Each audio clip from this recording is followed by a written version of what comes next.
He said what growing in grace actually is on this side of the resurrection means growing in our awareness of our need for grace. In fact, if you want to write this down, these are my words, but I'm summarizing what he says. Growth in grace means growing in your awareness of your need of it, not getting to a place where you no longer feel like it's necessary.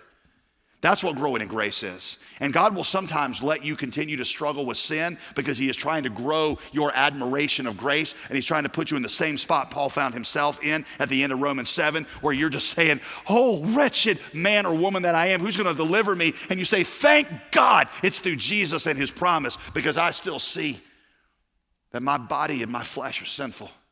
It's like C.S. Lewis would say later, reflecting on the same thing. He would say, sometimes, watch this, sometimes God will let you struggle with a lesser sin to keep you from the greatest one. You know what the greatest sin is? It's not lust, not sex, not drunkenness. The greatest, worst sin is pride and complacency.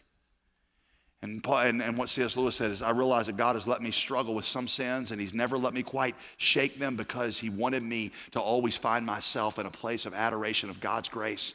And sometimes growing in grace is not getting to a place where you no longer need forgiveness. Growing in grace is getting to a place where you realize how desperately you need God's grace. And that's where Paul ends all this in Romans 7, as he ends it in adoration and praise of the cross, just a heart filled with worship.